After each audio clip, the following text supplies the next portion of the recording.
Doctor Rodolfo Vigo, conferencista e invitado de honor esta mañana.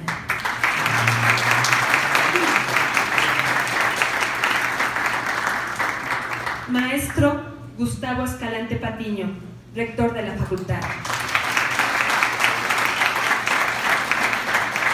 Licenciada Madeleine Gómez Coronel Islas, directora ejecutiva de nuestra facultad.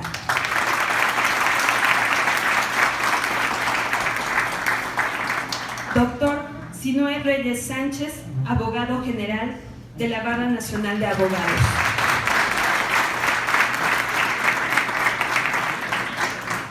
Maestro Mariano Gómez Hernández, director universitario.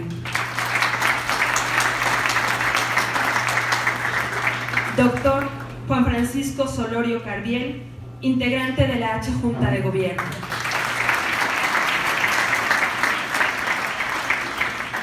Doctor Flavio Galván Rivera, consejero y miembro distinguido de nuestra institución.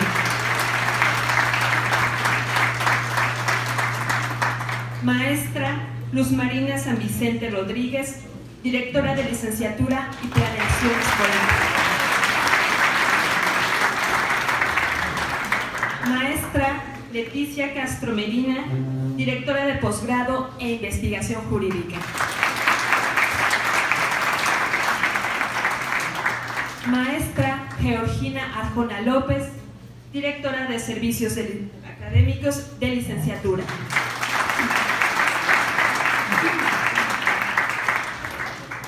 Ahora solicito al maestro Mariano Gómez Hernández sea tan gentil de hacer una reseña curricular de nuestro conferencista de esta mañana.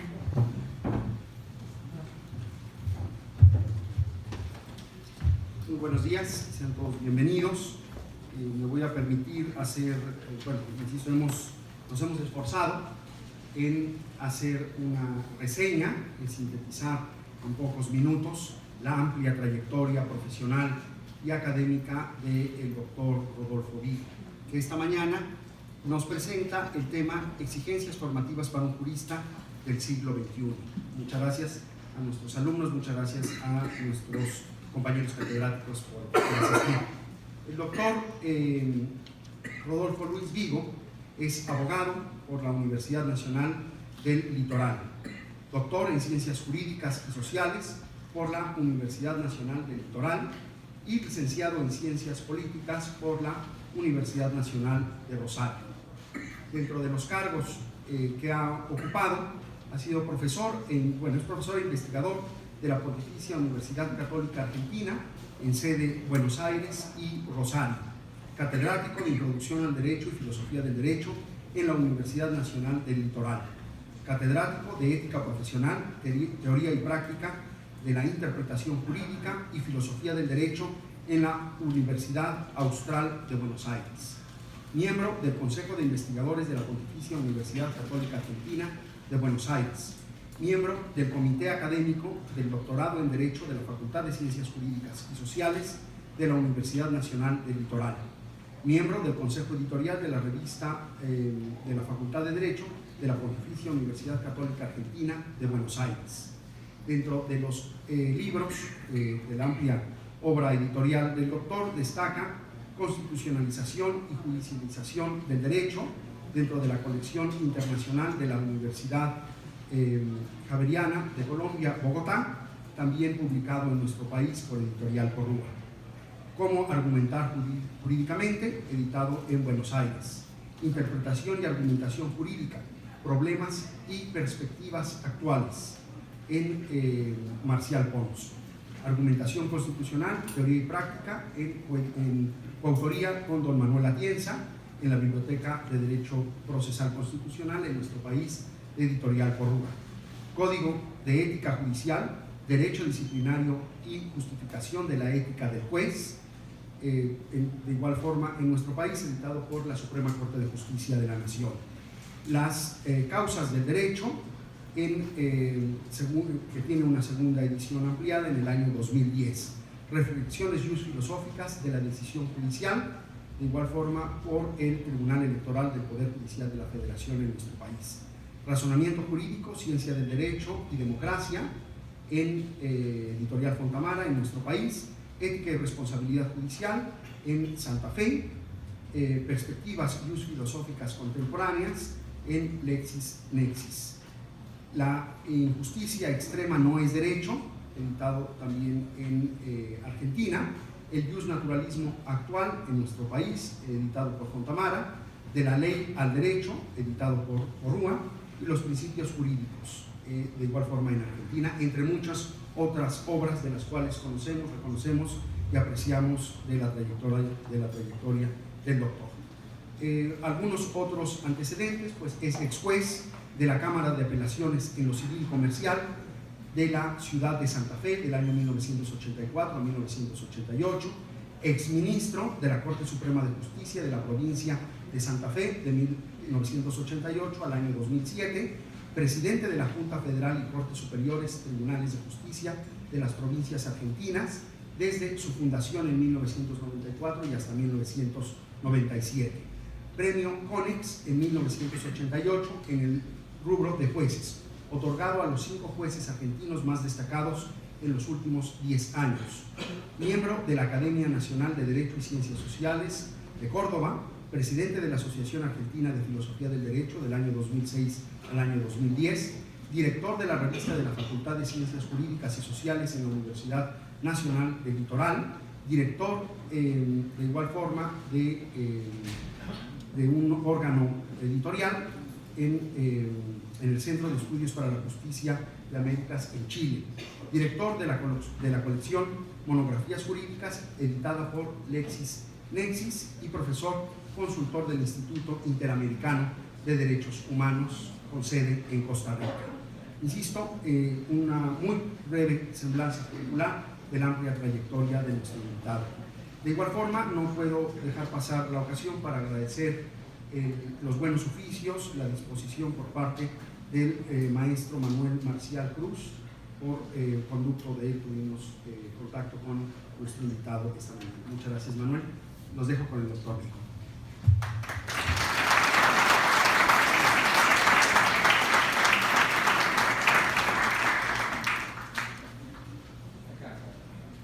Bueno, muy buenos días, con la venia del Presidium. Vamos a introducirnos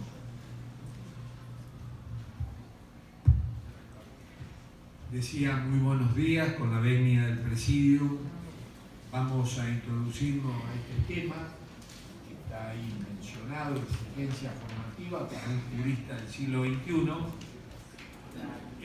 También subrayando que tuve oportunidad el sábado pasado de volver a esta prestigiosa Facultad de Derecho para de algún modo exponer sobre aquel otro tema, necesidad de una teoría del derecho para todo jurista, ¿no? Y ya el sábado, por eso lo reitero ahora, mi agradecimiento especial de que se me brinde la oportunidad de dar algunas palabras, alguna intervención de corte académico en este espacio que por supuesto lo sé, de mucho prestigio, rodeado de gente talentosa, que conozco desde hace algunos años, en este querido país a donde vengo infaltablemente todos los años, desde hace 22 años, con compromisos académicos, y eso dará la pauta de cuánto me siento comprometido con la academia y el poder judicial de este país. Entrando en materia,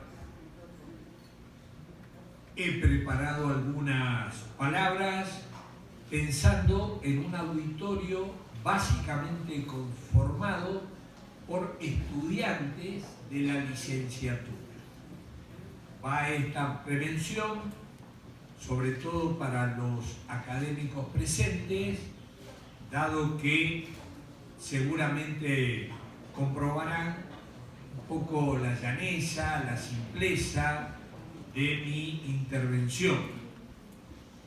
Y ahí va mi justificativo, porque me estaré dirigiendo sobre todo a estudiantes. Esas exigencias formativas, de algún modo yo he intentado mencionarlas y numerarlas. Es cierto que más o menos lo tengo armado en otras intervenciones, pero alcanza a 18 exigencias. Digo como para que se preparen. Solamente, también esto es una prevención, tendré oportunidades casi de mencionar estos temas, aunque estaría en condiciones de hacer más precisiones sobre esas 18 exigencias. Y entro ahora sí de lleno a la cuestión.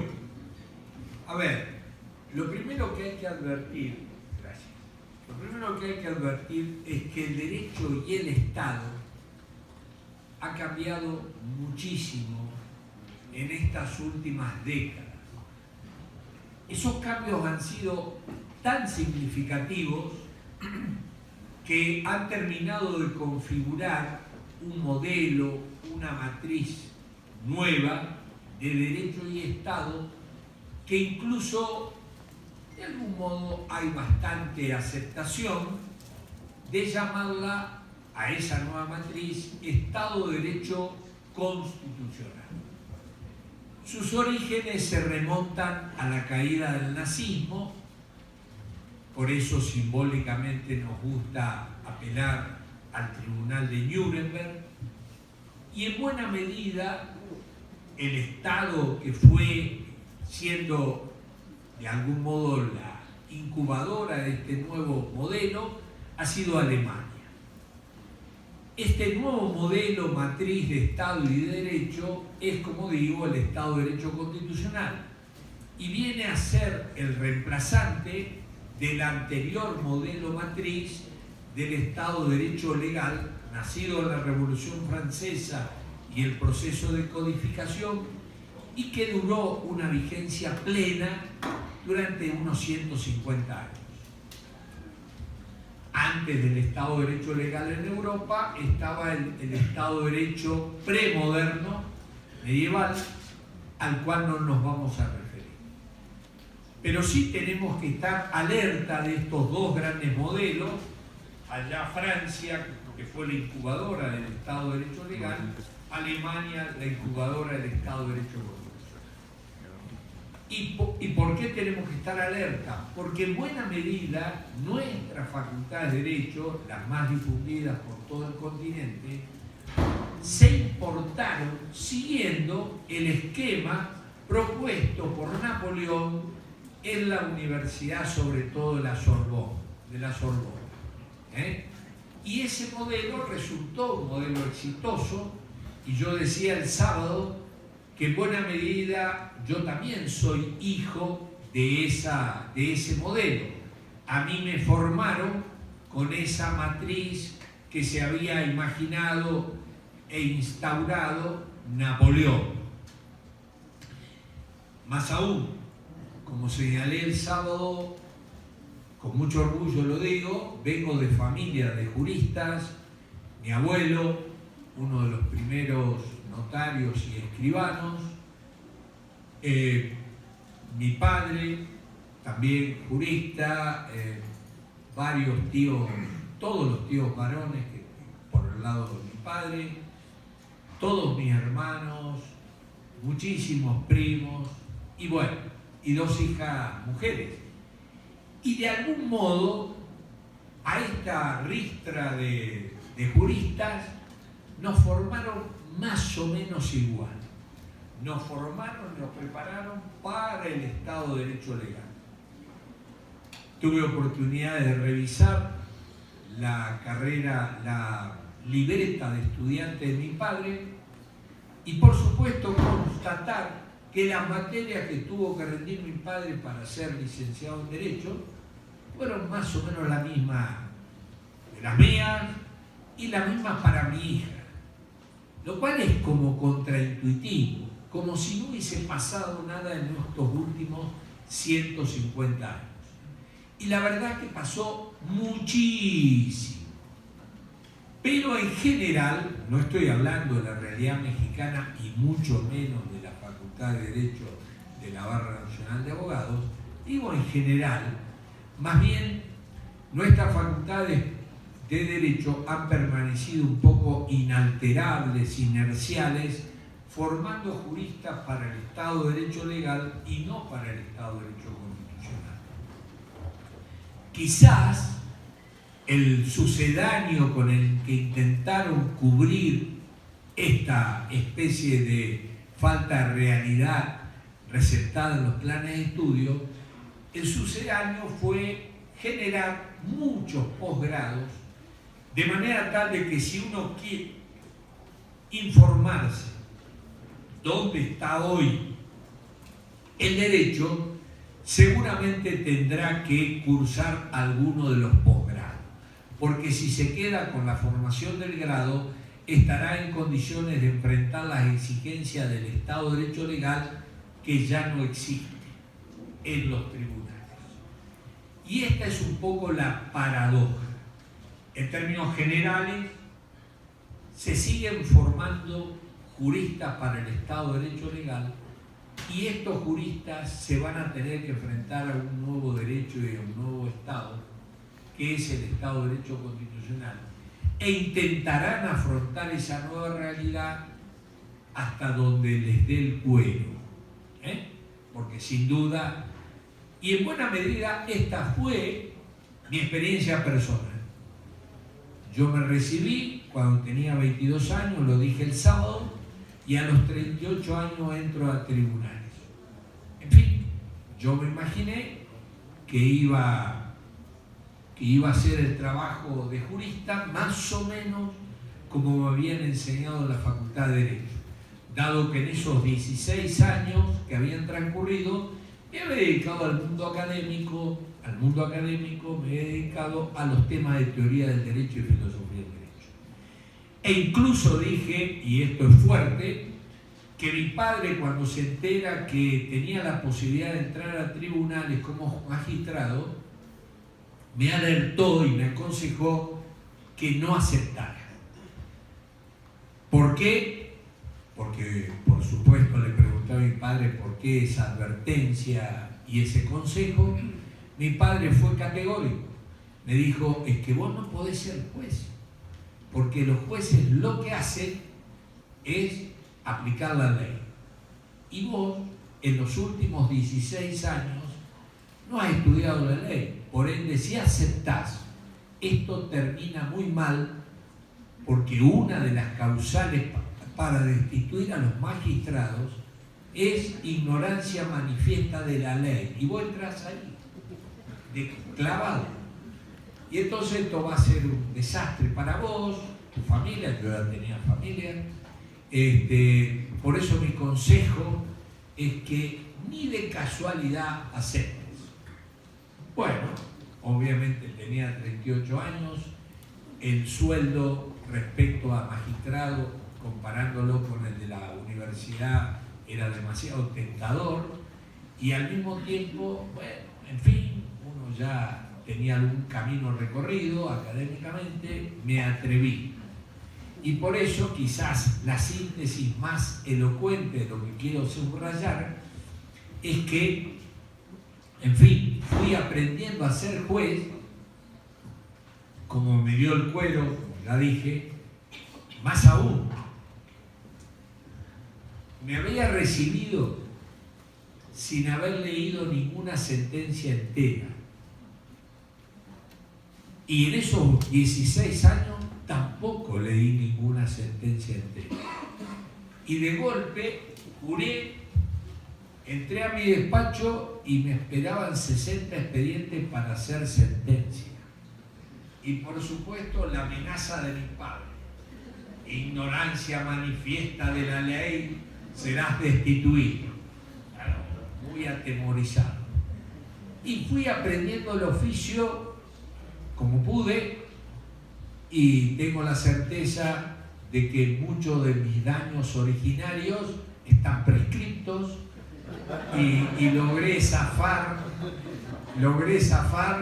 esos 23 años haciendo sentencias, en fin, quizás por la benevolencia de los que me tenían que destituir, pero ahí está ese premio. No es falta de humildad argentina, sino ese premio que me dieron por ser uno de los 5 jueces más destacados de la Argentina. Estábamos todos ahí, federales, provinciales, y como dije el sábado, me di el gustazo grande de ir a refregar el título a la cara de mi padre. ¿No?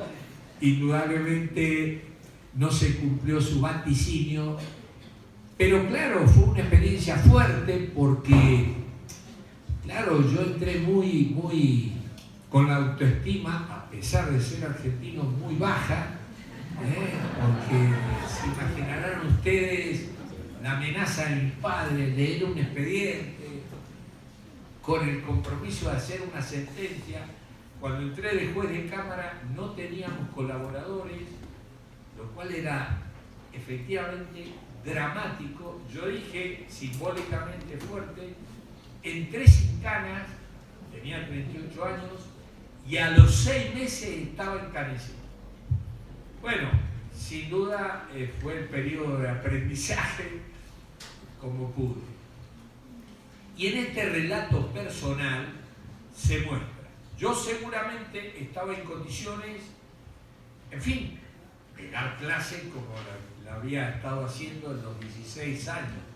Más, por ahí probablemente estaba en condiciones de dar clase casi de cualquier materia porque me ponía a estudiar y punto, un poquitito más, menos. Pero el problema es que tenía que resolver expedientes, jurisdictio, decir el derecho. De eso no tenía ni idea, de eso no tenía ni idea.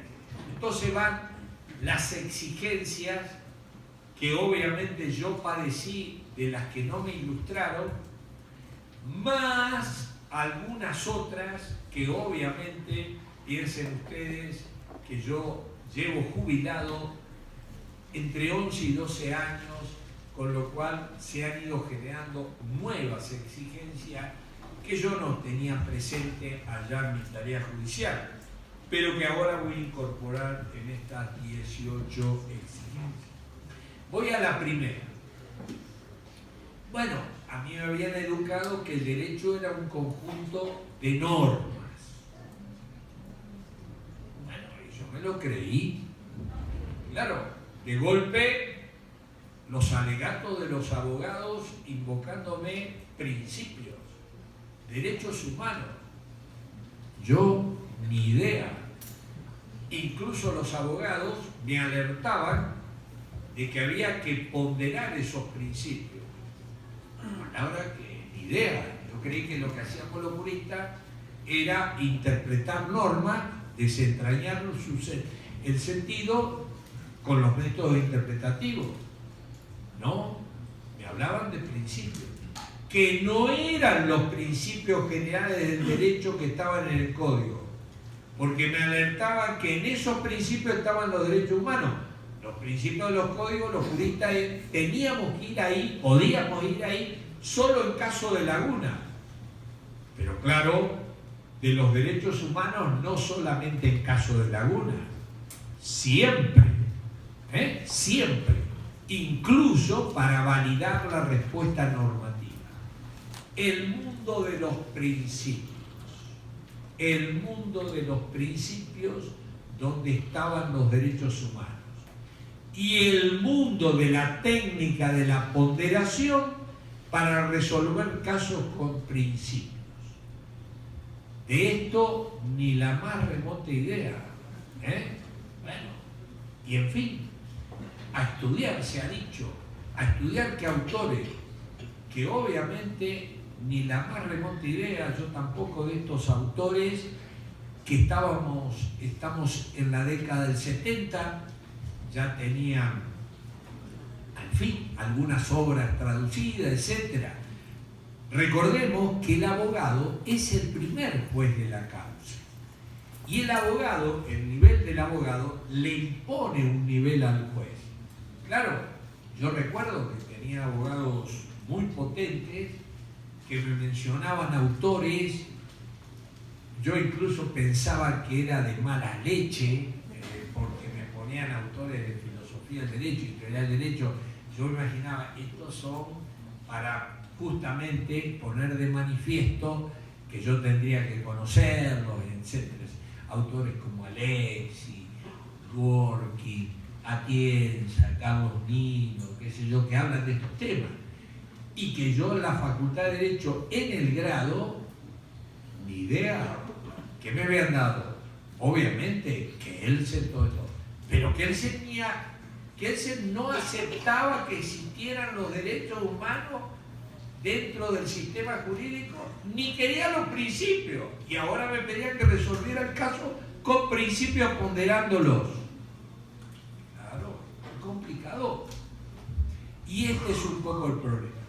Porque los derechos humanos, queda claro a esta altura del partido, que forman parte del material jurídico al que recurrimos los juristas cuando decimos el derecho.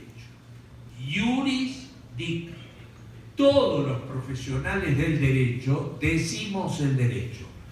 Cuando lo enseñamos, cuando asesoramos, cuando abogamos ante la autoridad o cuando en imperium lo imponemos en una sentencia.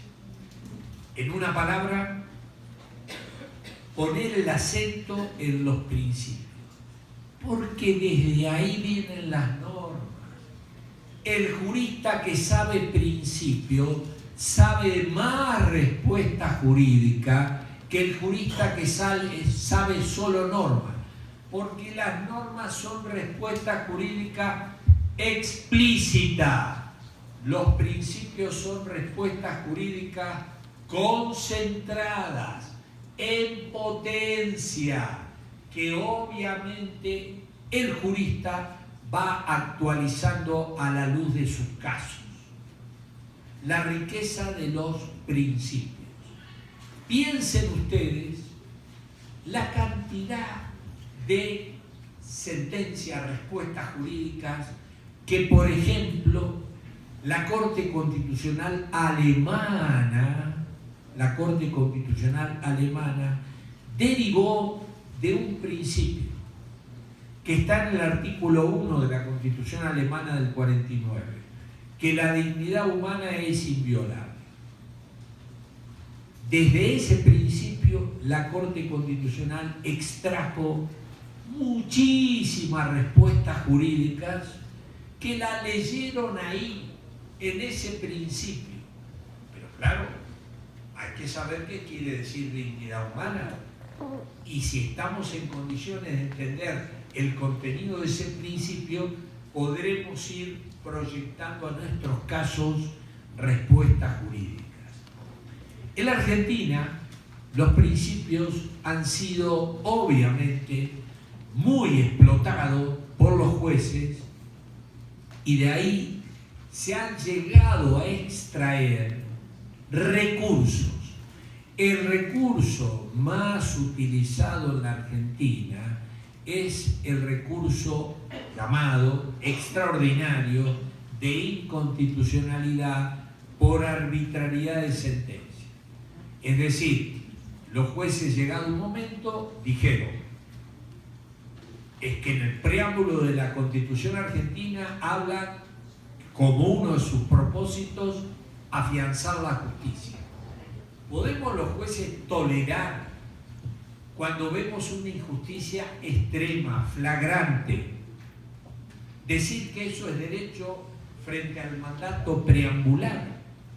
Y a partir de este principio de afianzar la justicia, en el campo del derecho civil, por ejemplo, se han creado teoría de la lesión, teoría de la imprevisión, teoría del abuso del derecho. En el campo procesal se ha creado la posibilidad de revisar cosas juzgadas irrita, manifiestamente absurda e injusta. Y podemos seguir hablando. mundo de los principios. Es probable que, al menos en mi experiencia estudiantil, a mí no me han hablado de los derechos humanos, de los principios. Esto, al decir de Alexis, los principios son contenido moral y forma jurídica. O al decir de Dworkin, los principios están en el derecho sin posibilidad de test de origen o pedigrí. Mientras las normas podemos someterlas al test de origen o pedigrí, podemos saber quién es el papá, la mamá y cuándo nacieron, los principios están en el derecho per se, propio vigore, por su propio valor. Ahí está uno, la cantidad de ejemplos que trae Dworkin, y seguramente uno de esos ejemplos que muestra de que habla de los principios es el caso Rick versus Palmer. Yo no sé si ustedes lo han visto, pero de algún modo me sirve decir al menos dos palabras. ¿Qué se trataba? Se trataba de, estamos en un tribunal de New York, fines del siglo XIX, un abuelo multimillonario que constituye el heredero a un nieto. Pero ese abuelo multimillonario enviuda. Y lo peor, para el nieto, se pone de novio. Y obviamente el nieto ya se había imaginado Miami Beach. Y bueno, se empieza a poner nervioso. Para recuperar la calma, lo mata el abuelo. Y obviamente el problema del tribunal que tenía que decidir no era si lo mandaban a la cárcel. De eso no había ninguna duda, había matado al abuelo. La duda que se le plantea al tribunal es si lo mandaban rico o pobre. 2-1 deciden mandarlo pobre. ¿Y de dónde saca la respuesta jurídica? Porque los precedentes decían que, claro, ahí estaba la voluntad testamentaria, que la podía haber cambiado. Ok, pero no la cambió. Podía haberse peleado con la novia, podía haber conservado la novia e igual conservado el testamento, bla, bla, bla, bla. Muy bien, este es el mundo de los principios. Y uno incluso podría imaginarse esa conversación entre los tres jueces. Y estos dos que finalmente decidieron mandarlo pobre, decirle al otro que se empecinaba en darle la herencia, decirle, mira Juancito, este es el diálogo entre los jueces norteamericanos. Che, Juancito, yo estuve pensando que no le podemos dar la herencia. Vos fíjate que si la damos, el día de mañana viene alguien que hizo un seguro, comete un delito para cobrar el seguro y se lo tenemos que dar al seguro. Y Pedrito reaccionando, no, tenés razón, no le tenemos que dar. Desde un principio. Este es el mundo de los principios, que obviamente ahí están los derechos humanos, la exigencia de la justicia, la razonabilidad. Por eso se condenó a los jerarcas nazis, porque habían cumplido la ley y violado el derecho contenido en estos principios y en estos derechos humanos. Bueno, paso a un segundo tema. El mundo de la filosofía jurídica. A mí en la Facultad de Derecho, obviamente, los profesores que sin duda nosotros en la cultura de los estudiantes veíamos como, en fin, gente que sabía derecho, que despertaba nuestra admiración, eran los que estaban a cargo de algunas de las ramas del derecho, los que se dedicaban a la ciencia jurídica. Y a los que estaban en la rama o en la cátedra de filosofía del derecho, los consideramos unos pobres muchachos que se dedicaban a cosas irrelevantes. A nadie le interesaba. Mientras que generalmente estos científicos siempre había una corte de chupamedia alrededor, a los profesores de filosofía del derecho, ni los familiares estaban ahí alrededor de ellos, ¿no? Que era mi caso, ¿no? Que era mi caso. Es decir, yo entraba muy acomplejado a la Facultad de Derecho, porque, en fin, percibía que ni me miraban. En cambio, los profesores de la ciencia, claro, todo el mundo entraba, ¡wow! Decía, ¿no? A mí no tenía familiares, así que ni nadie. Bueno, el tema de la filosofía jurídica.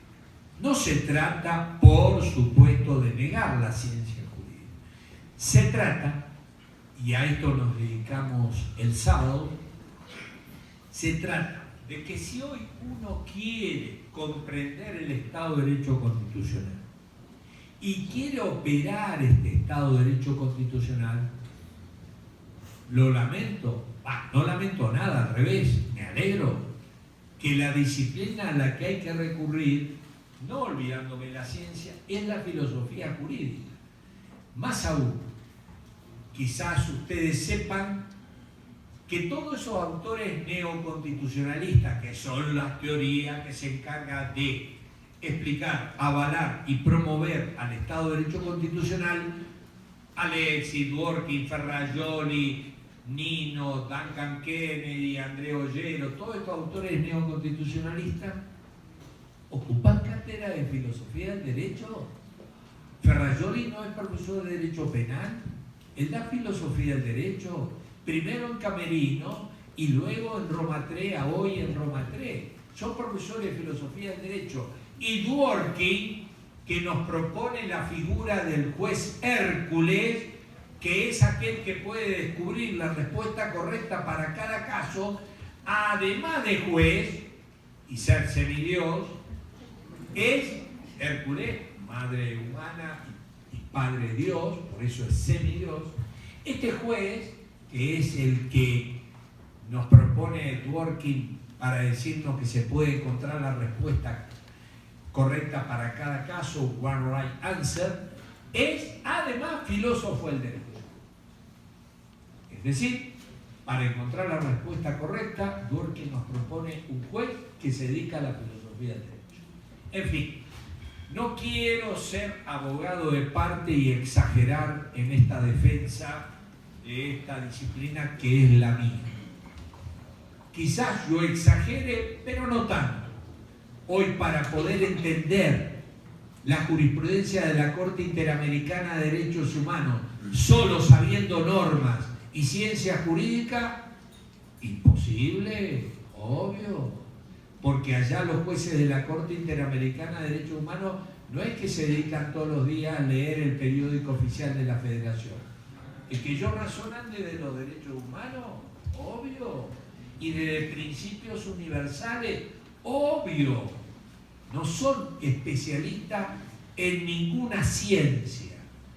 Por eso, indudablemente, para poder comprender esa jurisprudencia, habrá que, en fin, nutrirse de qué es, por ejemplo, un titular de un derecho humano, qué alcance le damos a la libertad, qué alcance, qué queremos decir con dignidad humana, con igualdad humana, quiénes son los titulares de los derechos humanos. Lo es la orangutana Sandra, como lo dijo una jurisprudencia argentina, y la mandó de vacaciones a Brasil, parece, acabo de leer que tiene novio hoy la orangutana Sandra.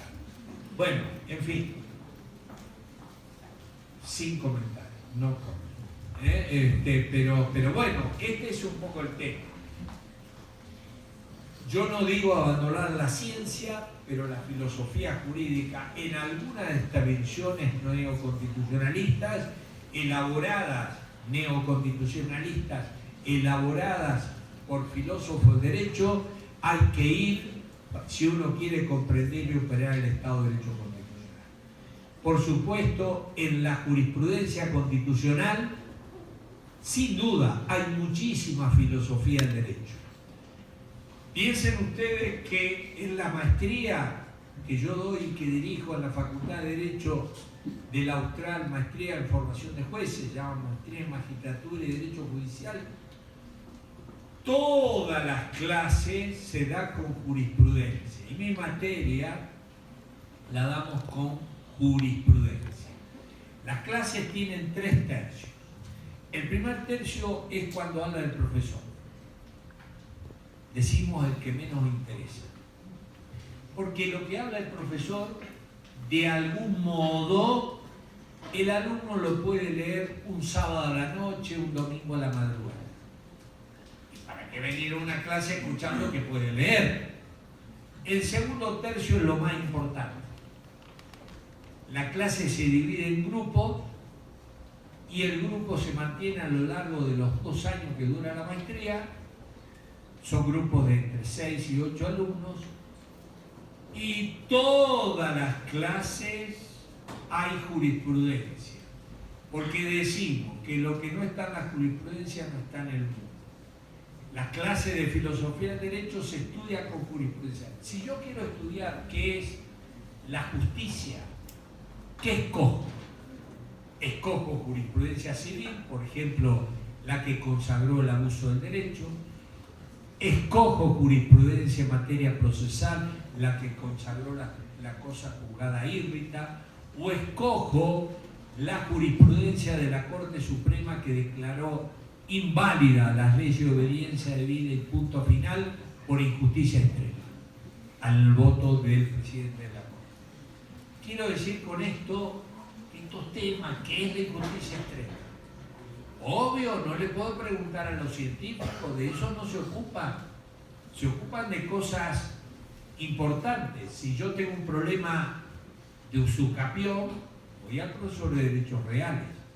Pero si hay un problema de derechos humanos, imponderación, injusticia, valores, etc., lo que reclamaré es que me lo deriven a mí. De esto se trata. En una palabra, la filosofía jurídica no podemos seguir viéndola como esa asignatura irrelevante que solo conservamos porque rinde un cachito de cultura. Como decimos, esos autores, Ferrayol y Andrés Ollero. Andrés Ollero fue de la Corte Constitucional Española hoy, y sus méritos académicos es que fue catedrático de Filosofía del Derecho, hoy ya jubilado, primero en Granada y después en la Universidad Carlos III, perdón, en la Universidad Rey Juan Carlos.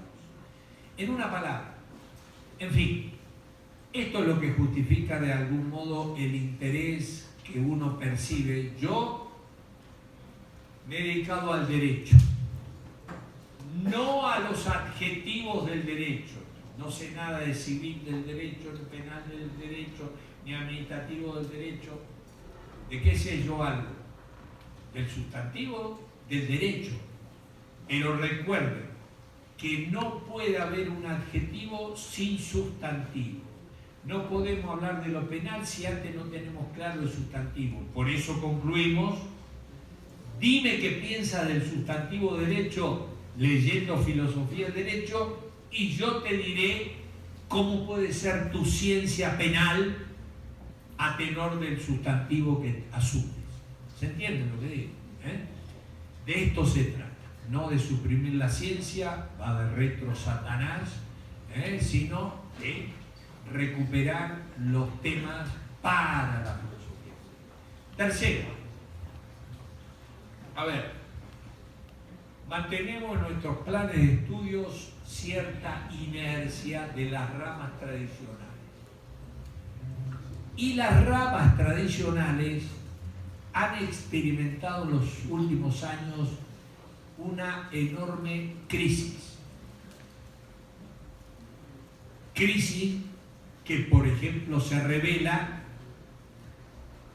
en el nuevo Código Civil argentino, vigente hace 2 años y pico, que justamente lleva por título Código Civil y Comercial.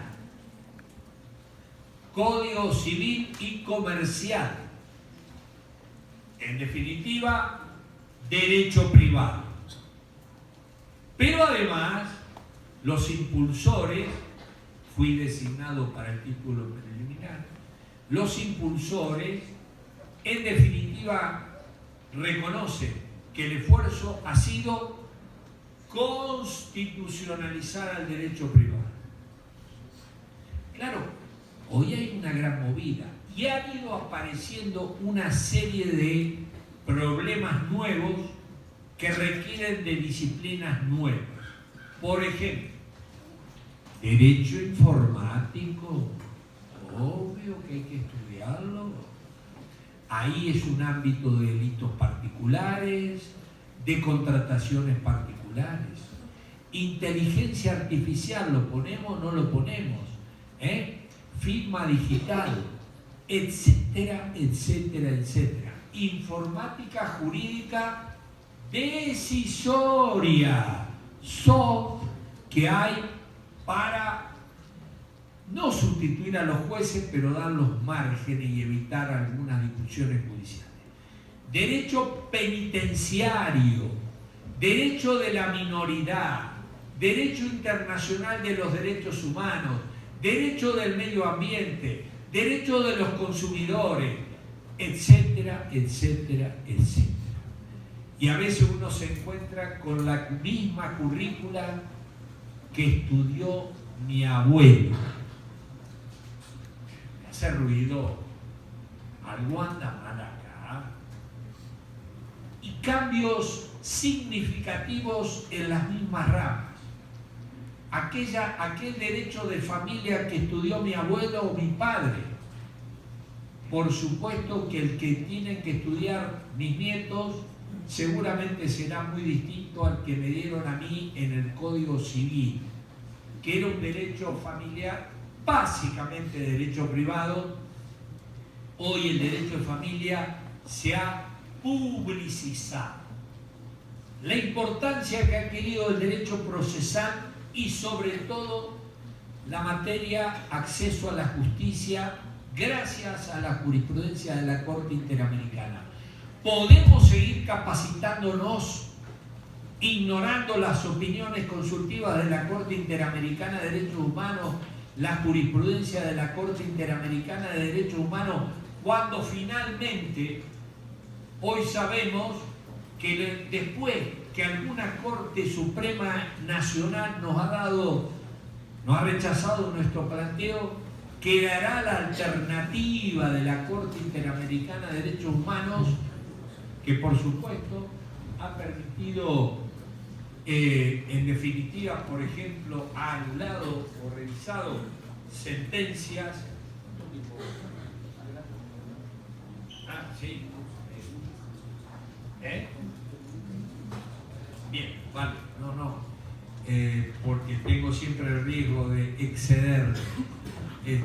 No digo, este tema, ¿no? Que ¿puede uno graduarse sin haber leído, informado de la jurisprudencia de la Corte Interamericana de Derechos Humanos, las opiniones consultivas? Bueno, como digo, yo todas mis clases tengo jurisprudencia. Por ejemplo, hay una jurisprudencia, le pongo el ejemplo argentino.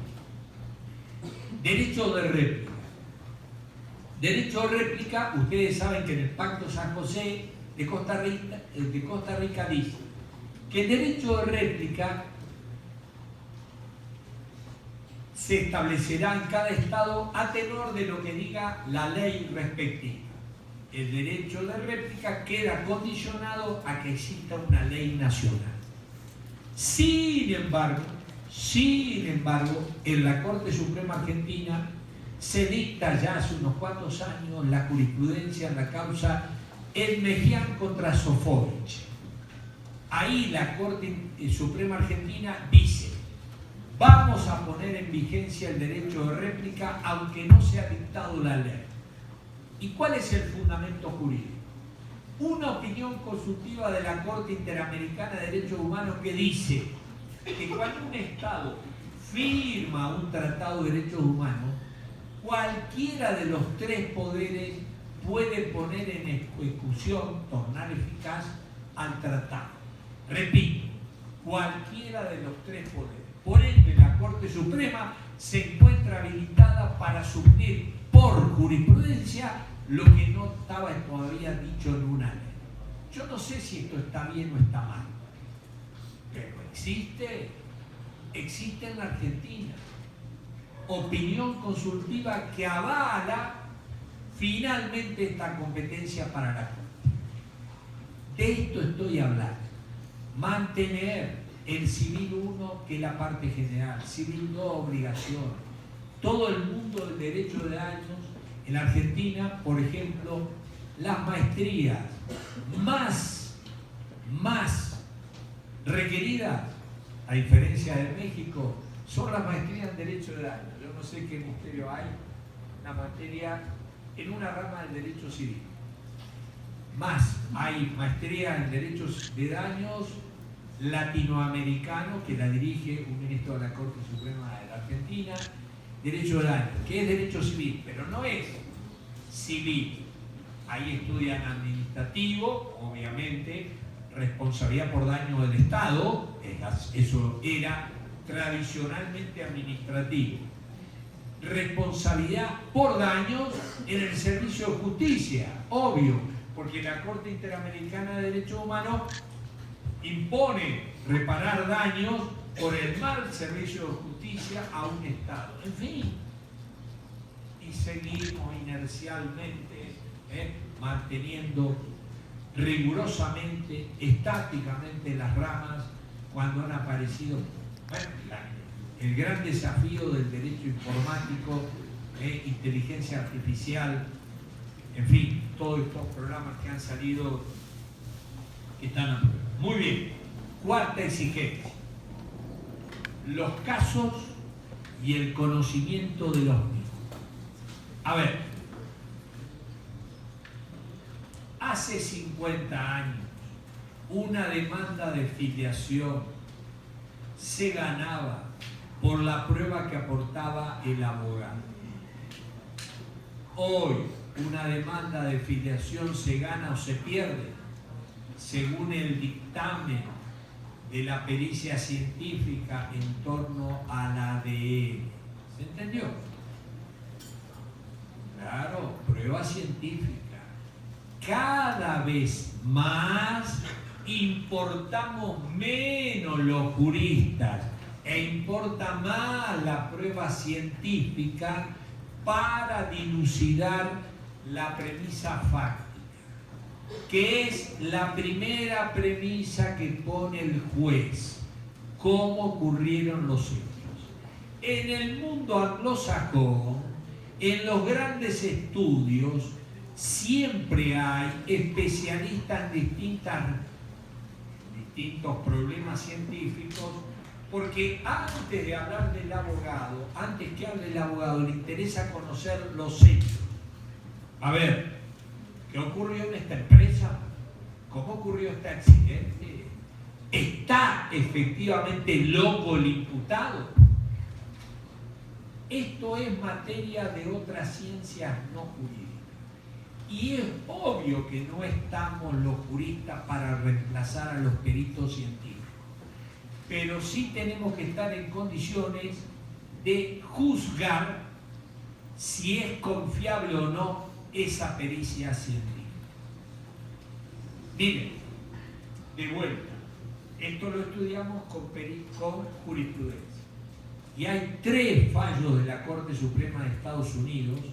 El más importante quizás sea el primero, 1993, en la causa Dover contra una farmacéutica, fallo de la jueza de la Corte Suprema de Estados Unidos, Ruth Ginsburg, que le dice ahí cómo tienen que ser los informes periciales. Por ejemplo, el perito me tiene que decir el margen de error. El perito me tiene que decir si el método que él utilizó está pacíficamente aceptado por su comunidad científica. El perito me tiene que me puede acreditar que todo lo que me dice él en su informe pericial, me lo puede probar que lo hizo. Que hizo 3 cadenas genéticas en el informe de ADN. Que utilizó ese reactivo y no el otro. Que utilizó esa maquinaria. Bla, bla, bla.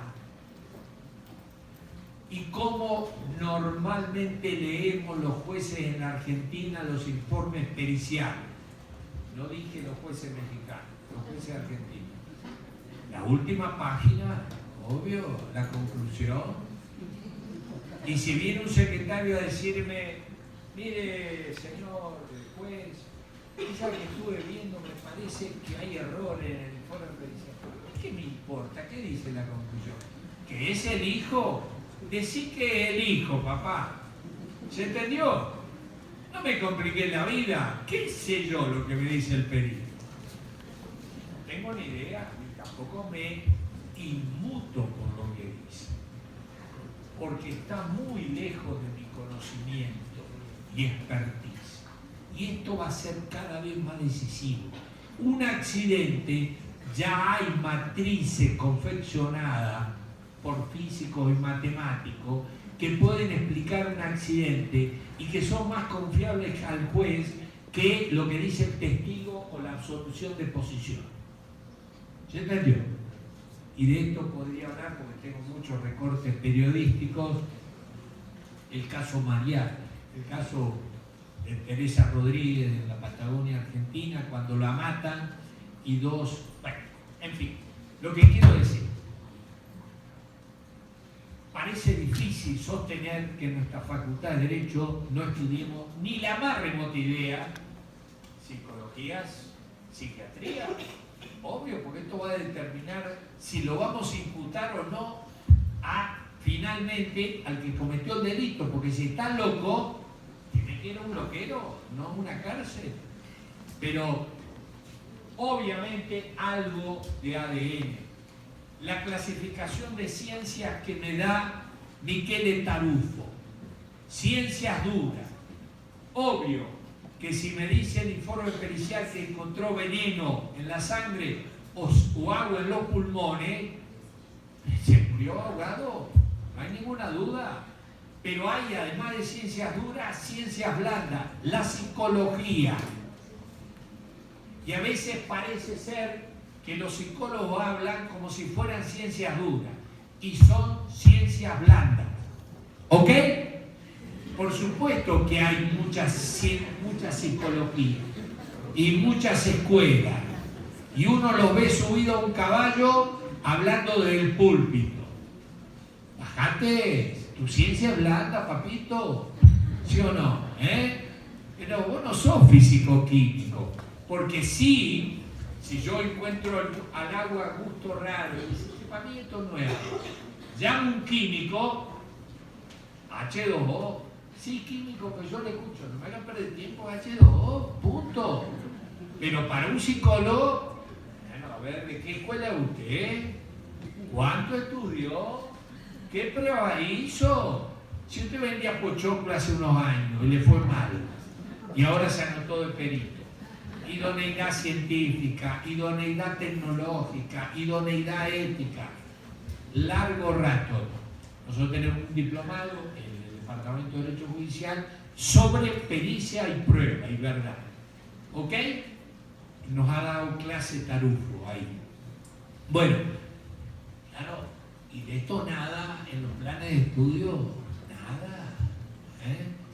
Y el riesgo es que si bien los jueces somos peritorum, perito de perito, cada vez más van a ser más importantes para la sentencia. Arreglalo con el perito y no gasté polvo en el chimango con el juez. Hablalo con el perito, que eso es lo que va a decidir el juez. ¿Se cachó? ¿A dónde vamos? Digo, alguna información para estar en condiciones, finalmente, esto es una tarea nuestra, fijar la eficacia probatoria del dictamen pericial. ¿Ok? Y de esto se podría hablar un largo rato. Sigo. Quinto, jurisprudencia.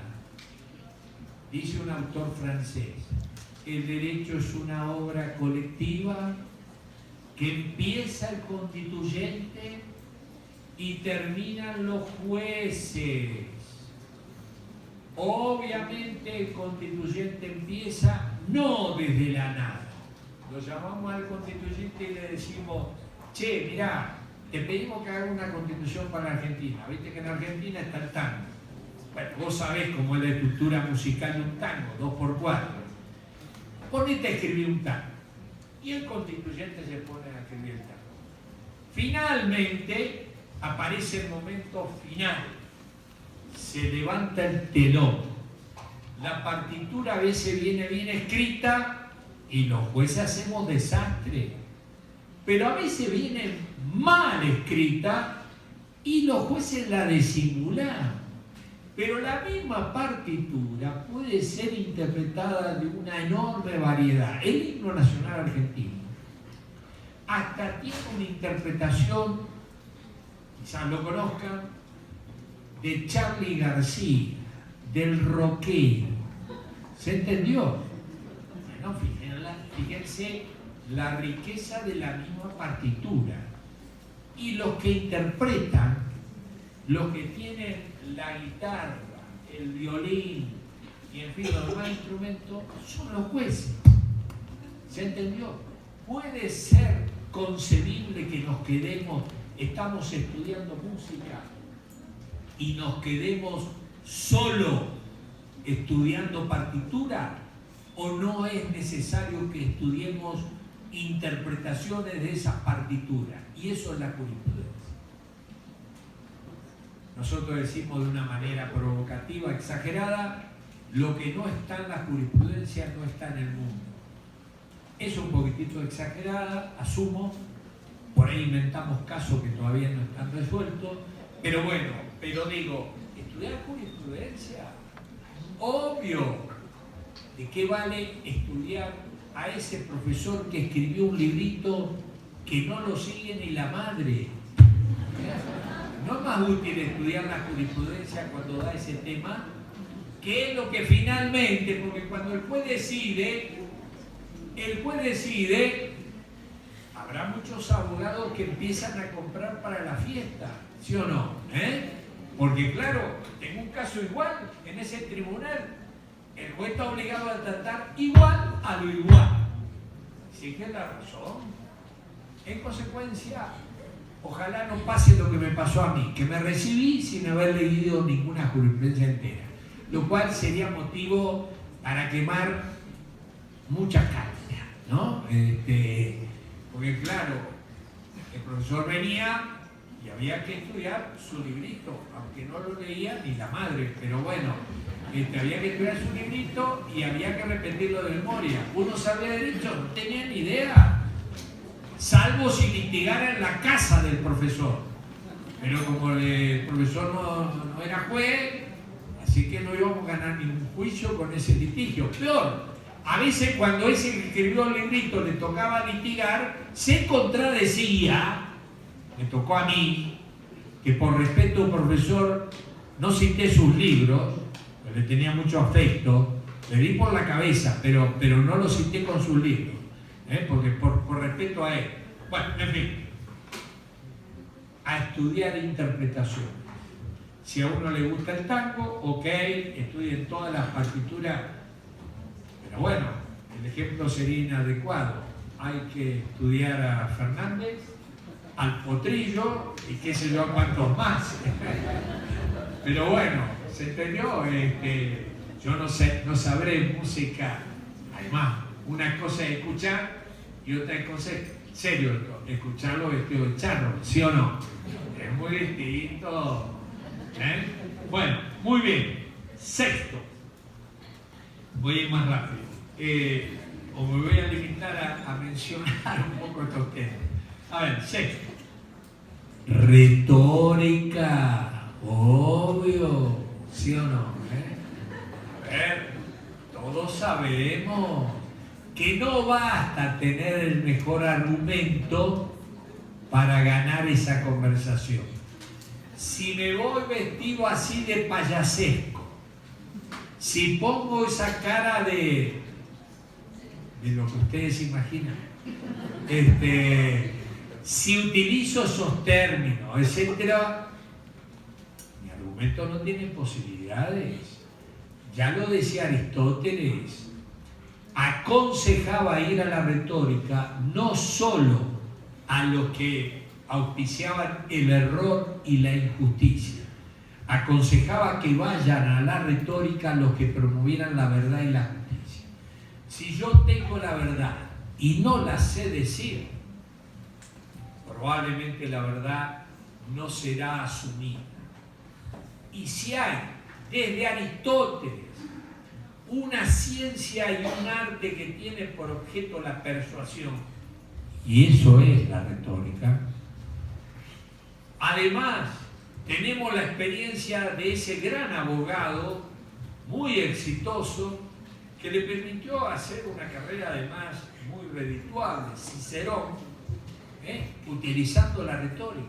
Piensen ustedes que Michel Villey dice que ¿por qué nació en Roma el derecho?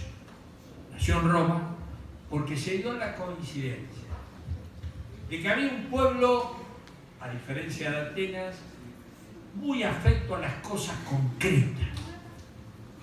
Los italianos de hoy también. Los italianos vieron que son más bien, bueno, ellos son italianos, yo tengo pasaporte italiano, ¿no? Pero somos afectos a las cosas concretas, comerse un buen bife, un buen vino, no abstracciones. Eso es Atenas, el ocio. Bueno, ese pueblo estaba ahí y recibe por Sicilia, la Magna Grecia, la retórica. Y entonces, este pueblo afecto a las cosas concretas y a la conversación, obtuvieron la retórica, que es justamente este arte del diálogo para la persuasión. Así nació el derecho. Los jurisprudentes hicieron ars juris porque manejaron el diálogo retórico. En una palabra, retórica. Será imposible explicarle a un autor, a alguien que esté en una facultad de Derecho anglosajona, que en la Facultad de Derecho del continente no se estudia retórica. ¿Y por qué no se estudia retórica? Pues yo le planteé a mi padre una de las tantas dudas, discusiones que tenía con mi padre, no era la retórica. Obvio, yo como andaba en este mambo, mi padre me veía medio raro siempre, pero bueno, yo fui y le planteé, papi, ¿por qué no se estudiamos retórica? Mi padre me dio la respuesta, que es la obvia. Me dijo, la retórica la necesitas cuando no está clara la respuesta.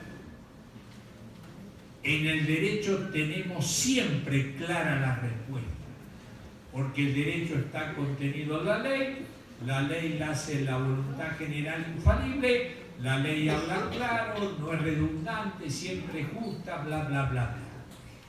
Bueno, claro, eso yo me lo creí cuando no me había recibido. Cuando entré el juez me di cuenta que me habían engañado, porque siempre había más de una respuesta, minoría y mayoría. Venía el proyecto de voto, uno le hacía ganar al actor, el otro le hacía ganar al demandado. ¿Qué hacía yo? ¿Tiraba la moneda o me esforzaba por optar persuasivamente por uno? ¿Se entendió? Nada de persuasión. Bush de la Lua. Claro. Como yo dije ayer, uno puede ser autista y medalla de oro en nuestra Facultad de Derecho. Medio raro. Medio raro. Pero bueno, retórica. A ver, otra cosa. Bueno, me voy a limitar más que a desarrollar, para dar la oportunidad del debate, lo que yo tengo anotado acá que no voy a poder. Sigamos. Dije retórica. Una nueva teoría de la fuente del derecho. No nos creamos, al menos en la Argentina, que las fuentes del derecho son las que dijo Napoleón y el Código Civil argentino. Porque cuando pregunto en Argentina y en el resto de Latinoamérica cuáles son las fuentes del derecho, me repito, no México, no me meto con México, espero que seguir siendo invitado acá, así que no me meto. Entonces, pero yo digo, ¿cuáles son las fuentes de derecho? Saltan los más estudiosos. La ley, la costumbre, la jurisprudencia, algunos la doctrina, en fin, ¿Yo qué contesto? Horrible. A ver, vamos a repasar algunas cositas que te estás olvidando, papito. A ver, jus cogen, jus gentium. ¿Se entendió? Ese derecho humano. Soft law. ¿Qué más? Te estás olvidando la Constitución. No, cuando dije la ley, dije la Constitución. ¿A vos te parece que es lo mismo la Constitución o la ley? Porque la ley es una norma general escrita. Toda norma jurídica general escrita es ley y es Constitución. Andá a limpiar los baños. ¿Se entendió? Te estás olvidando las normas administrativas. Te estás olvidando de las costumbres jurídicas que incluso prevalecen sobre la ley. Derecho indígena. Te estás olvidando de las normas, los convenios colectivos, los reglamentos de empresa y hasta las normas jurídicas autónomas. Lo que yo creo como derechos y deberes, un estatuto, contrato, bla, bla, bla, bla. Y le hago leer Aulis Arnio. Lo racional como razonable, donde en definitiva la fuente del derecho son los argumentos jurídicos que permiten sostener sentencias válidas. Pero bueno, seguimos pensando en la soberanía del Estado, como no hubiese ocurrido nada, la Corte Interamericana obligando a Chile a cambiar la Constitución, a República Dominicana la ley de ciudadanía para los haitianos, no los haitianos, sí, bien digo, los haitianos. Bueno, en fin, a la Argentina la han obligado a cambiar muchas cosas, el Código Penal y cosas más.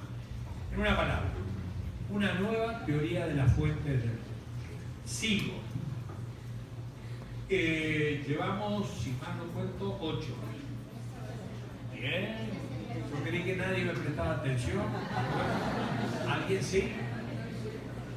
9. Juridismo. Este es el 8. Argumentación. Me tragué argumentación. Los jueces, yo dije alguna vez,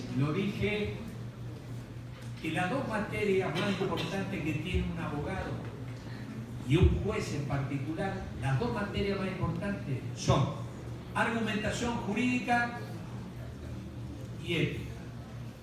¿Ok? No sé si está bien o está mal.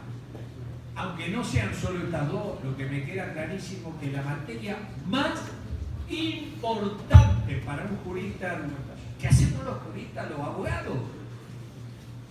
Damos una respuesta y argumentamos, damos razones para avalarla. Y eso es argumentación. Dar razones o argumentos de lo que uno postula. Nos enseñan en la facultad a argumentar. A mí, mi idea, descubrí la palabra muchos años después de recibirme. Y hoy yo dirijo una maestría en interpretación y argumentación jurídica con Manuel Atienza. 400 horas para estudiar argumentación. Por más que guitarrear 400 horas hay que tener uña, ¿sí o no? Se ve que hay mucha tela para cortar acá, ¿sí o no? Bueno, con Manuel estamos viendo en la Cámara de Diputados, no sé, yo lo puedo comentar. No hay cosas que no están presos, pero digo, estos tipos son poderosos. No, están interesados en la racionalidad parlamentaria. No. La ley, para obligar, tiene que dar razones y procurar convencer, ¿sí o no? Y esto es argumentación.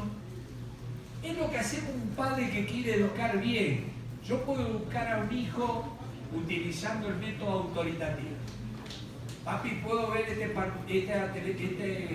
programa de televisión? No. ¿Por qué?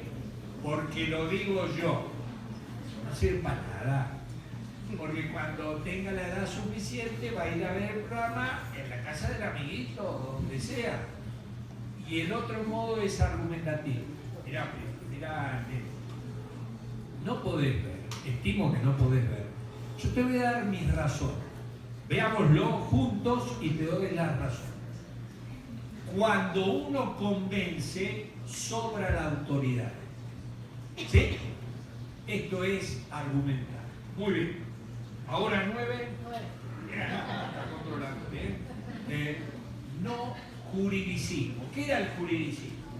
Nos hicieron creer que el derecho era una isla, insularismo jurídico, dice Carlos Gil, una isla en la que solo hay normas jurídicas y en esa isla solo es habitada por abogados, ¿sí o no?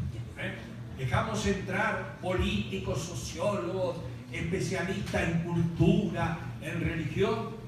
No, esto es una secta, ¿sí o no? Hay que saber el culto respectivo. Es una estupidez, obvio. La misma norma en esa cultura funciona distinto. Pretender, como he leído sentencias y tengo que me dan vergüenza en la Argentina. Yo como juez lo que digo es el derecho. No me encargo de las consecuencias económicas, políticas y sociales. Al paredón, ¿sí o no? Obvio, ¿cómo no te vas a preocupar? ¿O vos no sabés que decían los romanos, summa máxima justicia, máxima injusticia? Si yo como juez digo, a los jubilados hay que pagarle esto, a todos los argentinos hay que darle una casa con piscina y hay que asegurarle por lo menos un viaje a alguna playa del exterior. Claro, los jubilados no van a salir a aplaudir. Pero obviamente el país, si toma en serio esa sentencia, algunos meses de subsistencia. Obvio, análisis económico del derecho. Calabresi, Posner, estos autores norteamericanos o lo que ustedes quieran poner. Terminemos con el tecnicismo. Bueno, a ver. Moral, ética, décimo. Moral, ética. El tema del bien, obvio, ayer surgió, el sábado surgió una pregunta sobre qué es el bien. ¿Cómo me voy a definir, cómo me voy a recibir de abogado? Y si yo le pregunto a ese abogado, ¿quién define el bien, lo que está bien y el mal? Y le doy alternativas. Son 6.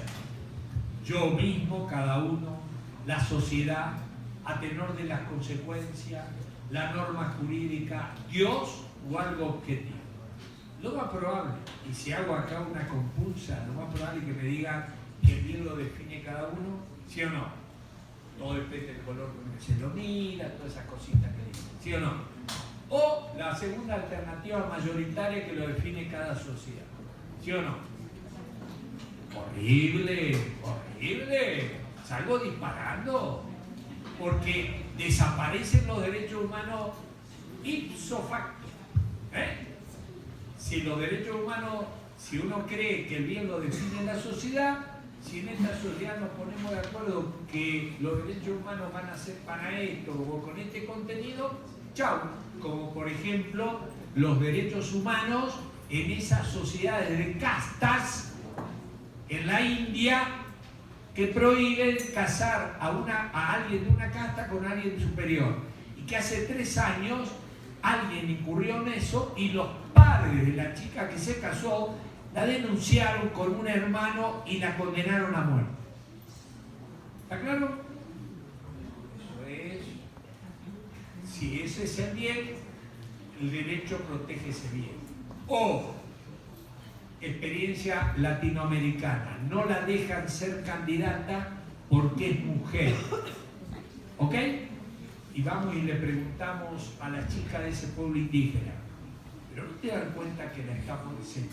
¿No se dan cuenta que la están discriminando? No, estamos felices que no nos dejen ser candidata.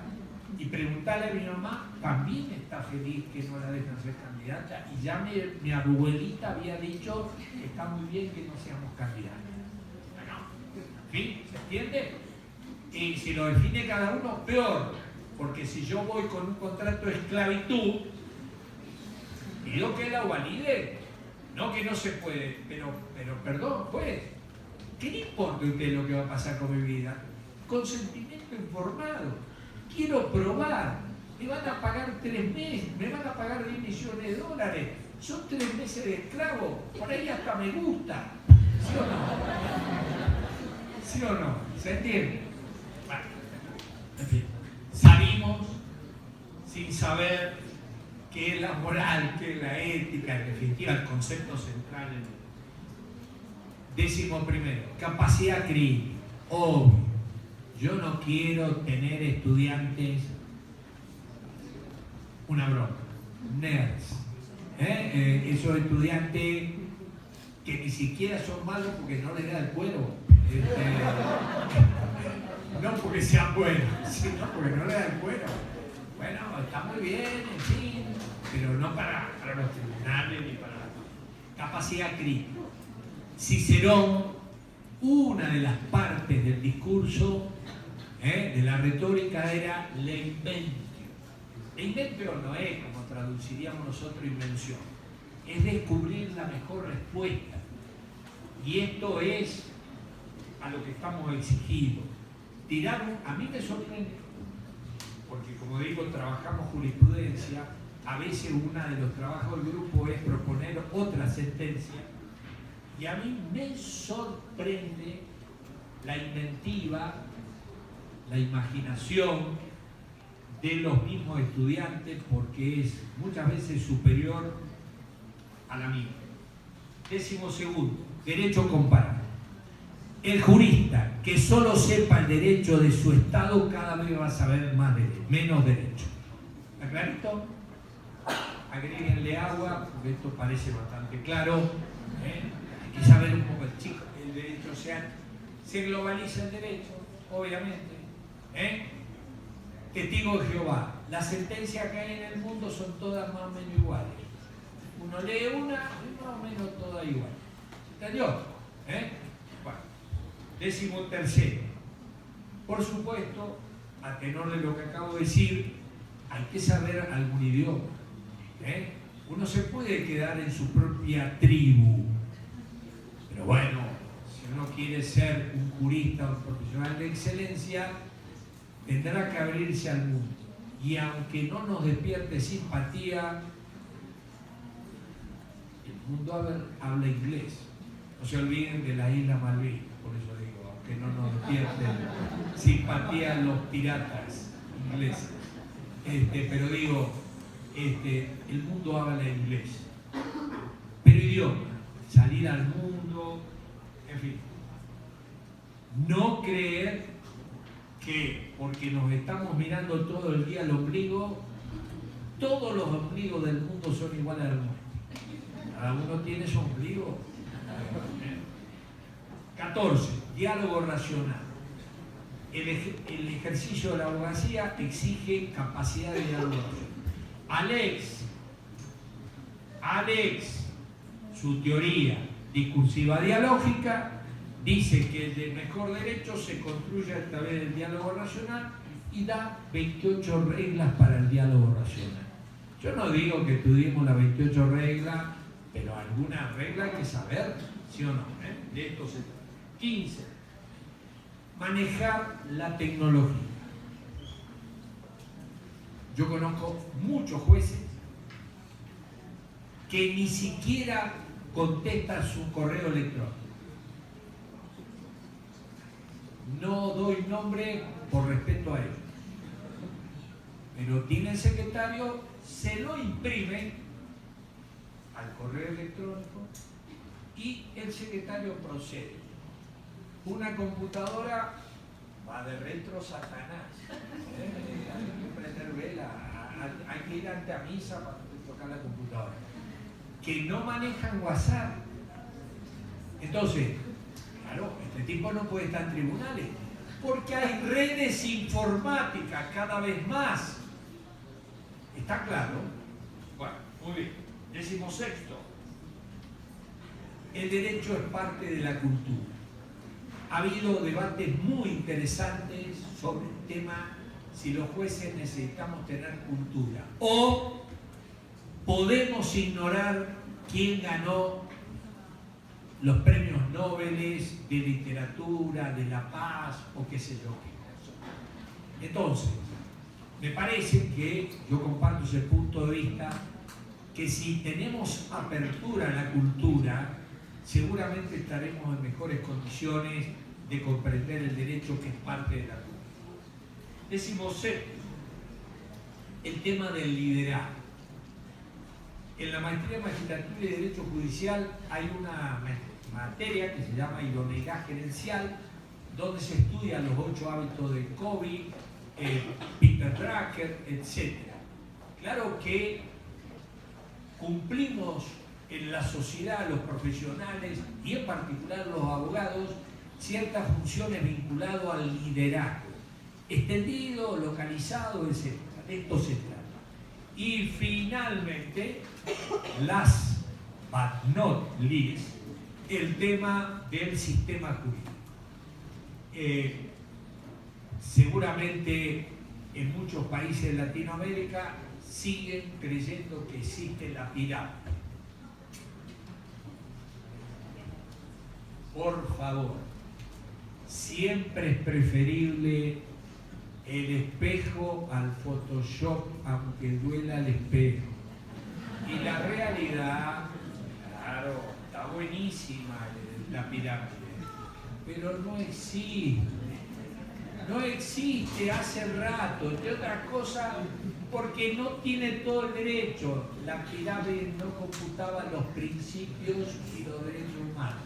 Más todo lo que dijo ya en la década del 50, Fiebe en Alemania, en ese librito publicado en español en México, entre otros países, que se llama Tópica y Jurisprudencia. En una palabra, cierto, no he venido a intimidar ni a desalentar, por el contrario, están preparándose para una profesión sin duda de enorme importancia y creciente importancia. Son sociedades donde en buena medida sociedades politeístas. Ya no hay valores consentidos por la sociedad y en buena medida el orden ciudadano mínimo le corresponderá al derecho. No es suficiente, pero es un orden mínimo y ustedes tienen que abocarse a esta tarea de que ese orden mínimo que pone el derecho sea el mejor.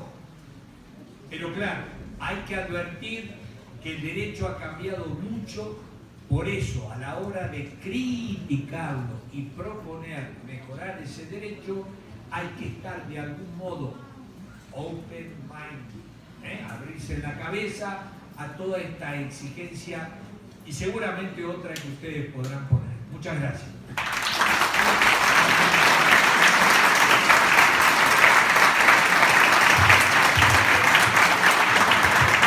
Agradecemos la excelente participación del doctor Rodolfo Vigo.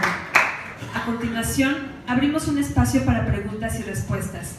Pido a los presentes que, para tener el uso de la palabra, tengan a bien levantar la mano para que se les conceda el uso del micrófono. Bueno, críticas pueden ser también, ¿no?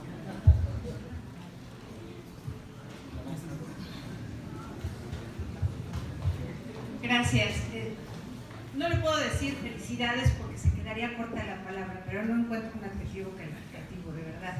Sobre todo de estar aquí en nuestra casa, como nos dice siempre Javier Gómez Coronel. Señor, estoy preocupada y ocupada, y el maestro Marcial también me conoce, por nuestro Parlamento. Como dice usted, no nos están oyendo aquí nada. Si nace mal una ley, ¿qué nos puede esperar? Perdón, problema y solución. Algo que pueda usted compartirnos para que una ley nazca bien. ¿Sí? Sí. Gracias. Bueno, las conversaciones, quiero precisar, están orientadas a generar una especie de curso que se llamaría de argumentación y derecho parlamentario. Quiero decir que el tema de la racionalidad parlamentaria está siendo trabajada por algunos discípulos de Robert Alexi, como Jan Sigman, Borowski. Bueno, Atienza acaba de sacar un librito reeditando y ampliando sobre racionalidad legislativa. En fin, hay bastantes cosas. En el fondo es bastante obvia la inquietud. A ver, la ley se destina al ciudadano. El ciudadano solo podemos entender que está obligado a cumplir esa ley y asumir las sanciones por su incumplimiento en la medida que la ley aparezca justificada racionalmente. ¿Sí o no? A ver, fíjense, bueno, y yo tengo un artículo publicado en Doxa que son 11 exigencias de la validez jurídica. Entendiendo la validez jurídica, una norma está validada cuando está justificada racionalmente. Obvio, una de esas exigencias, racionalidad lógica lingüística. A ver, pongamos un ejemplo burdo. Supongamos que yo le diga a todos los presentes, quiero aclararle que el que no cumpla la orden que voy a dar, la sanción va a ser gravísima. Le voy a imponer una multa de $1000. Ahí paso a decir la orden y tienen exactamente 1 hora para cumplir. Quedó claro que a la hora me tienen que tener cumplida y si no, 1000 horas. Paso a dar la orden. Parraca, tacucha y quiliquituco. Caracan un poco, poco. ¿Está claro? Claro. Si el tipo no entiende. Y este ejemplo, ¿dónde sale? Comenté una jurisprudencia de la Sala Superior del Trife, donde se dio una ley en Oaxaca destinada a un pueblo indígena tenetze, que finalmente lo que decide la Sala Superior, esta ley no va a ser válida ni obligatoria para este pueblo, porque se la dieron en español y no habla español. ¿Está claro? Racionalidad. Si no puedo entender, ¿cómo la voy a poder aplicar? Una sentencia que afirma y niega. ¿Sí o no? Hay que ser mandrake para entenderla. Eso varía, ¿no? Pero hay mucha... ¿Qué tal, doctor? Buen día. Una pregunta, ¿qué opina de las nuevas tecnologías y que ahora se dice que en un futuro los jueces van a ser inteligencias artificiales y que van a poder decir el derecho? Sí, efectivamente me da miedo, menos mal que estoy jubilado, pero bueno, sí, hemos trabajado este tema este año, de paso un chivo. Los días 4, 5 y 6 de agosto tenemos nuestra 13ª jornada de Derecho Judicial en la Argentina sobre inteligencia artificial. Las organizamos del Departamento de Derecho Judicial, la Escuela Judicial Española y Thomson Reuters. Te veré ahí, espero, pero paso a contestar. Bueno, efectivamente hay mucha literatura fantástica sobre el tema de inteligencia artificial. Hay programas realmente novedosos. Sin embargo, el primer señalamiento, hay más imaginación que realidad todavía. 2. Es cierto que hay muchos programas ya confeccionados que dan márgenes para la respuesta justa. ¿Entendió? Por ejemplo, ¿cuánto vale la vida humana? En Argentina se han confeccionado fórmulas matemáticas, ecuaciones matemáticas, pero hay variación. Por ejemplo, el daño moral, ahí hay discusiones sobre cómo medirlo, pero hay. Y se dice es que en definitiva los abogados operan de esa manera, hacen un cálculo de lo que va a hacer el juez, ¿sí o no? Le vienen y le dicen la aseguradora a este cliente, le dice, mire, le ofrezco por este accidente esta suma. El que recibe la oferta va a su abogado y dice, prospérese en esto. ¿Vamos a juicio o acepto la oferta? ¿Se entiende? Entonces, si de pronto tenemos un programa en ajedrez, el Blue Team, el programa ese que ha disputado al campeón mundial de ajedrez, si puede haber un programa de ajedrez que funciona y le gana al campeón mundial, esto alerta que hay muchas posibilidades para hacer programas en un mundo donde también uno elige, que esto es el ajedrez. ¿Se entiende un poco la idea? Pero, por ahora, estas máquinas, y hay mucha discusión, es la cuestión de la valoración.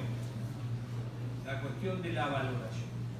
Y el apoyo de estas máquinas son los precedentes. Cuanto más casos uno compute para hacer el programa, más fiable se hace el programa, se hace el resultado. Pero hay mucha imaginación.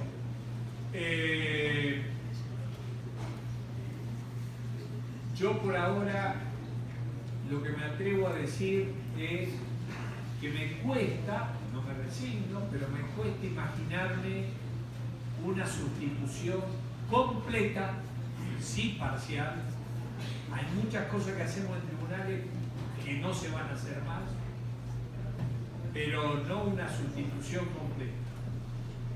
Y de paso, que mis dos hijas que trabajan en la justicia federal, por ahí puedan la oportunidad de ser jueza, antes que lleguen las máquinas. Gracias. Vamos con una más. Una última, por favor. Buenos días, doctor. Tengo una pregunta. Lo que sucede es que se tocó el tema de la relevancia que tiene la globalización del derecho. Entonces, mi pregunta es si considera prudente que se empiece a promover más la aplicación de una teoría monista en el sistema interno de cada país, que prevalezca o que prepondere el derecho internacional, toda vez que ahorita en estos tiempos es una herramienta muy eficaz para la protección de derechos humanos. Gracias. Bueno, yo lo que te responderé es que en la vieja discusión dualismo-monismo me inclino a una tercera alternativa. Es una mezcla. El derecho se ha vuelto tan complejo que hay áreas de monismo y de áreas de pluralismo.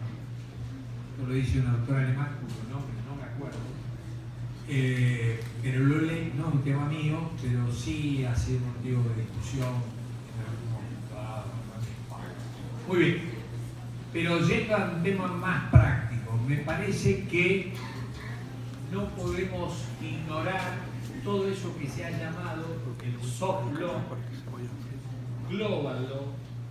Hay un autor Cassese, que no sé si lo conocés, de hecho justamente ha trabajado en una editorial que se llama por título Global Law, editorial. Indudablemente hoy no se puede trabajar, no se puede ser especialista en derecho laboral o en laboral ignorando todas las resoluciones que ha adoptado la Organización Internacional del Trabajo. Chocolate, obvio, ¿sí o no? No se puede estar en el ámbito empresario e ignorar todas las decisiones que ha tomado la Organización Mundial de Comercio. No se puede estar en el tráfico marítimo y ignorar las leyes migratorias. No se puede, tendré un conocimiento parcial. Me dedicaré a atender los asuntos de mi tribu. Después esta canoa con la vida de una canoa y nada más. Pero si quiero jugar en primera, no. A otro lado. ¿Ok? Muchas gracias.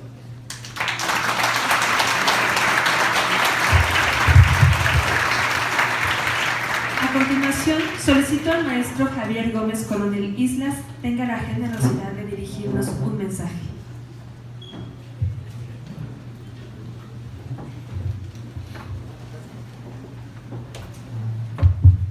Muy buenos días, tengan todos ustedes bienvenidos a su casa, la Facultad de Derecho de la Barra Nacional de Abogados. Saludo con mucho cariño a los integrantes del Presidium, al doctor Vigo. Doctor, muchas gracias por venir por segunda ocasión a esta su casa, la Barra Nacional de Abogados. Agradecemos infinitamente su participación para enriquecernos a todos los que formamos parte de esta comunidad. Les agradezco a todos infinitamente su participación en este ciclo de conferencias en honor al maestro Javier Gómez Coronel.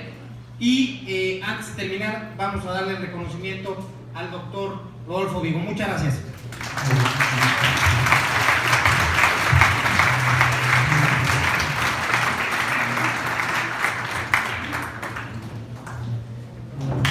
Solicito al maestro Gustavo Escalante Patiño sea tan gentil de entregar el reconocimiento que hemos preparado para tales efectos. Muchas gracias. La Facultad de Derecho de la Barra Nacional de Abogados otorga el presente reconocimiento al doctor Rodolfo Vigo por su destacada participación mediante la impartición de la conferencia magistral denominada Exigencias formativas para un jurista del siglo XXI. Durante las jornadas jurídicas en homenaje al maestro Javier Gómez Coronel 2020, celebrada el día 17 de febrero en las instalaciones de nuestra facultad, por la excelencia de la abogacía. Muchas gracias.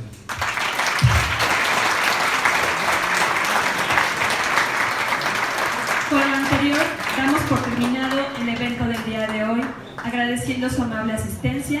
Que tengan un excelente inicio de semana.